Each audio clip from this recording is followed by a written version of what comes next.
Bonjour, nous voici de nouveau en direct à 18h30 sur cette chaîne Facebook que je croyais bien ne plus avoir à utiliser durant ma vie pour euh, des rencontres en temps de confinement.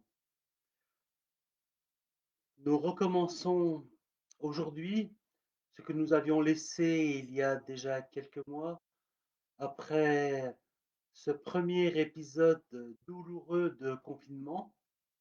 Nous revoici dans un nouvel épisode de confinement.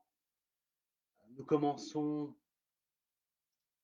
une série sans messe, sans rencontre. Même si la vie ordinaire a l'air de suivre son cours, l'école continue, le lycée, le collège, pas les facs. Le travail continue en télétravail si possible. Les commerces de grande nécessité sont ouverts, mais on a fermé les rayons loisirs, ludiques, Noël et compagnie.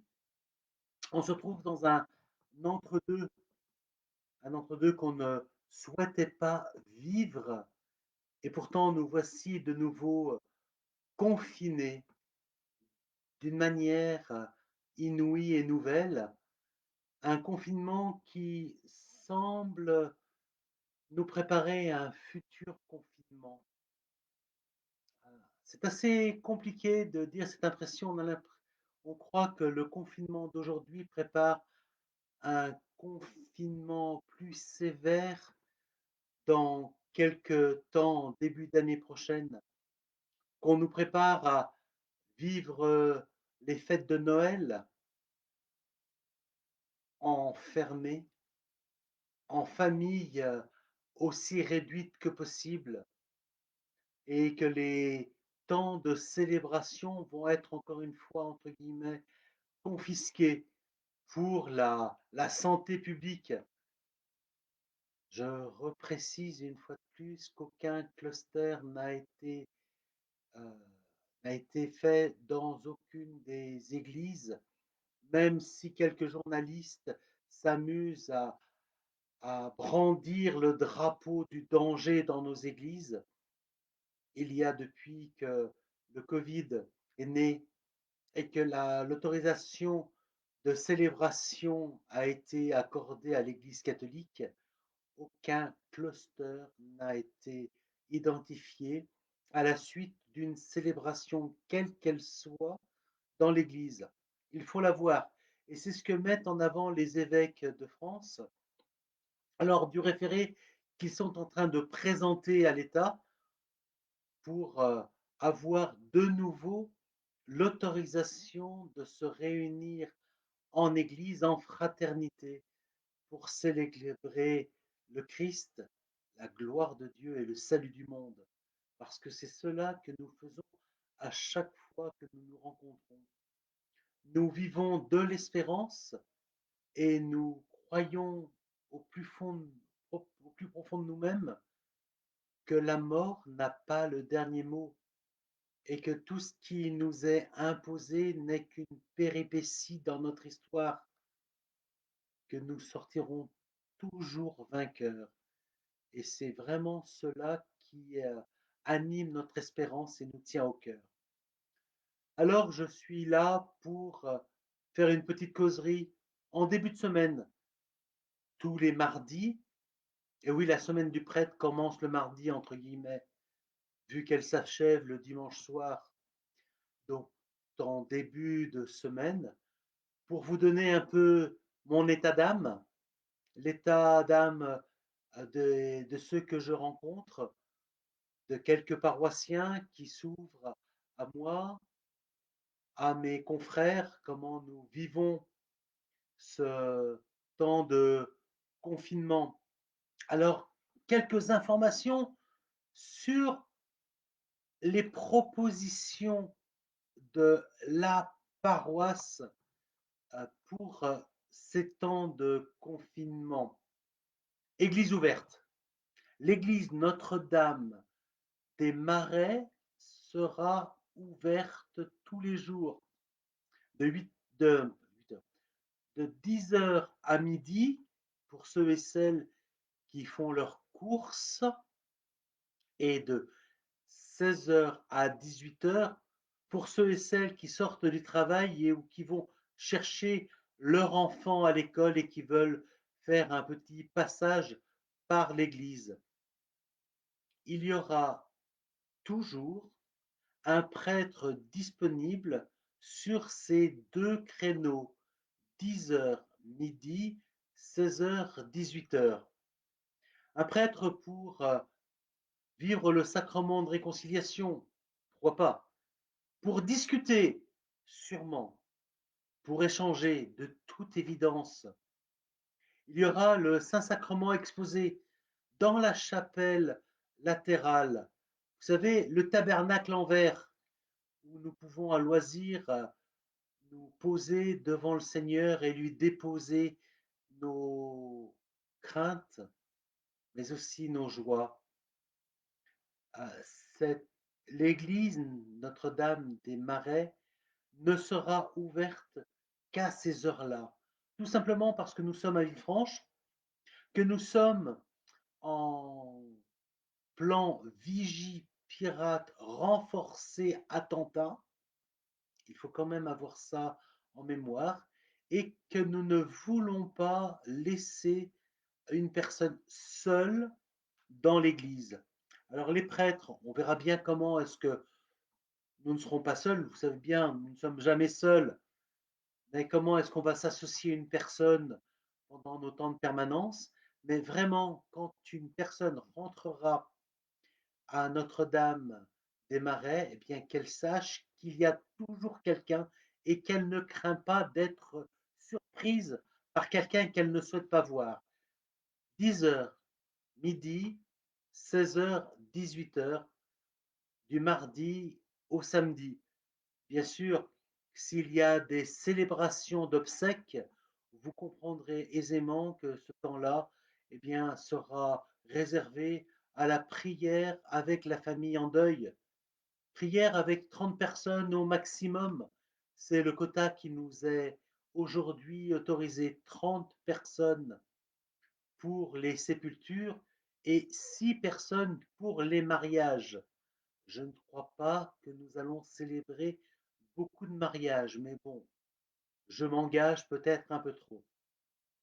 Après, les autres propositions de la paroisse, un accueil téléphonique, oui, tous les matins, de 9 heures à midi, vous pourrez toujours contacter quelqu'un au numéro de la cure, poser une question, nous essaierons de vous répondre au mieux, les permanents qui ont accepté de venir et puis les prêtres qui seront à demeure. Les rendez-vous sur Internet, comme ce soir, seront toujours à la même heure, 18h30. 18h30 parce qu'en hiver, cela semble être une bonne heure et qu'à 19h, il faut que l'on ait fini pour tout ce qui est du rythme familial. N'oublions pas que cette fois-ci, les enfants sont scolarisés et qu'à 19h, il est bon bien de mettre en place le souper, euh, les douches et tout ce qui est habituel.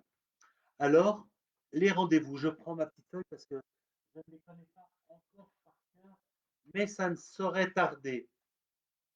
Le mardi, comme je vous l'ai dit, euh, un temps de connivence entre vous et moi. Je vous dis un peu ce que je pense, sans beaucoup de filtres, comme d'habitude. Vous pouvez toujours réagir sur Internet. Je crois qu'il y a une possibilité de réagir en direct ou sinon d'envoyer un mail à l'adresse de la paroisse ou à mon adresse que vous connaissez. Le mercredi, nous célébrons la messe à vos intentions. Donc, vous pouvez tous les jours nous envoyer un mail avec vos intentions de prière.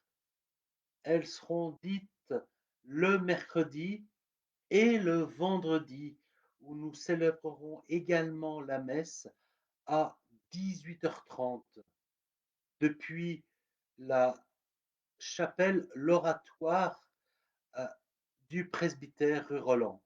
C'est une messe célébrée entre prêtres, alors nous essaierons de faire au mieux. Le mercredi, c'est fait. Le jeudi, nous vous invitons à un temps de prière. Peut-être l'office, l'office de vêpres ou un office adapté. Prendre le temps de prier ensemble, ainsi que le samedi. Nous faisons la proposition de méditer ensemble le chapelet. Prendre le temps de nous confier à la Vierge Marie, nous qui sommes sous le vocable pour l'Église du centre de Villefranche de Notre-Dame. Et le dimanche, nous célébrerons la messe, l'ensemble des prêtres, à 10h30 depuis la collégiale. Et là, nous allons essayer d'avoir des autorisations pour pouvoir faire venir un petit nombre d'animateurs, 10 personnes au maximum, pour les lectures, pour la prière universelle, pour le chant. Alors, nous vous contacterons. Excusez-moi déjà si vous espérez être appelé et que l'on vous oublie. Ce n'est pas fait exprès. Nous allons faire au mieux, voilà, pour que la messe du dimanche matin à 10h30 soit aussi belle que possible. Voilà, donc très rapidement, je refais la liste de nos propositions. Le mardi, un temps de cœur à cœur entre vous et moi. D'ailleurs, c'est le nom que j'ai mis à cette rubrique, de vous à moi, le mot du curé. Le mercredi, la célébration de la messe. Le jeudi, un office chanté ensemble. Le vendredi, de nouveau, la célébration de la messe. Le samedi, à 18h30, toujours le chapelet médité et une messe chantée le dimanche à 10h30. Deuxième petite invitation. Les prêtres ont un confinement un peu particulier. Ils peuvent rendre visite aux personnes qui en ont besoin. Donc, n'hésitez pas à donner le nom, l'adresse et le numéro de téléphone des personnes que vous pensez qui auraient besoin d'une visite durant ce temps de confinement.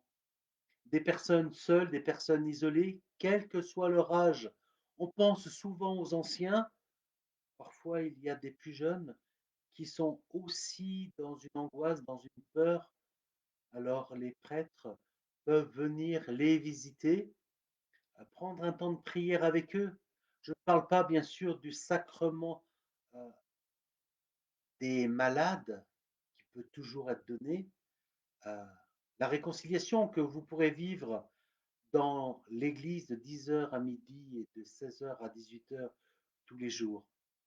Mais les prêtres peuvent rendre visite pour des cas bien particuliers, alors n'hésitez pas à leur faire signe, ainsi que leur demander d'appeler tel ami, tel voisin, telle personne. Le téléphone doit être, dans ces temps de confinement, notre moyen de communication le plus direct. Nous ne dérangeons jamais personne quand nous venons prendre de ses nouvelles. On n'est pas obligé de rester 3 heures, mais dire simplement je pense à toi, comment vas-tu? Est-ce que tu as besoin de quelque chose? Eh bien voilà, c'est cette fraternité qui doit se manifester entre nous.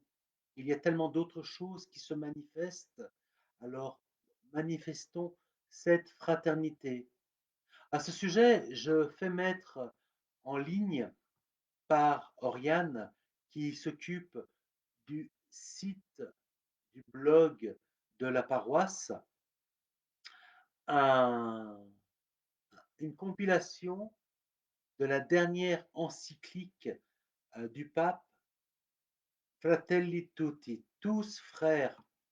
Il y a le texte complet, un résumé de ce texte, une présentation par un frère dominicain de l'encyclique, euh, les 8 fiches qui nous aident à mieux comprendre ce que le pape veut faire et veut dire par cette encyclique de la doctrine sociale de l'Église, 200 pages, où il nous invite à réfléchir sur la fraternité. Et puis, une, quelques extraits que le CCFD, Comité catholique contre la faim et pour le développement, nous propose. Fratelli Tutti. Et je vais maintenant terminer ce temps de causerie entre vous et moi par une prière qui est extrait de Fratelli Tutti. Le pape François, prière au Créateur. Seigneur et Père de l'humanité, toi qui as créé tous les êtres humains avec la même dignité, insuffle en nos cœurs un esprit fraternel. Inspire-nous un rêve de rencontre, de dialogue, de justice et de paix. Aide-nous à créer des sociétés plus saines et un monde plus digne, sans faim, sans pauvreté, sans violence, sans guerre. Que notre cœur s'ouvre à tous les peuples et nations de la terre pour reconnaître le bien et la beauté que tu as semée en chacun pour forger des liens d'unité, des projets communs, des espérances partagées. Amen. Voilà pour cette première causerie de vous à moi.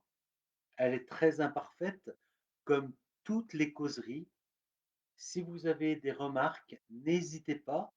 Si vous souhaitez que le programme que nous vous avons proposé soit orienté d'une autre manière, davantage de commentaires bibliques, une lecture suivie ou quelque chose, n'hésitez pas à nous faire vos remarques. Nous verrons comment nous pourrons faire au mieux durant ce temps de confinement avec vous. Et bien que le Seigneur nous donne la force de traverser cette nouvelle épreuve qui est déjà pour certains difficile à vivre, qu'il nous bénisse et qu'il nous donne sa paix, lui qui est Père, Fils et Saint-Esprit. Nous avions pris l'habitude de nous confier à Marie, alors ensemble, je vous salue Marie, pleine de grâce. Le Seigneur est avec vous. Vous êtes bénie entre toutes les femmes, et Jésus, le fruit de vos entrailles, est béni. Sainte Marie, Mère de Dieu, priez pour nous pauvres pécheurs, maintenant et à l'heure de notre mort. Amen. À demain, 18h30, nous célébrerons l'Eucharistie à vos intentions. Alors envoyez-nous un mail si vous voulez que l'on prie à vos intentions particulières. Merci.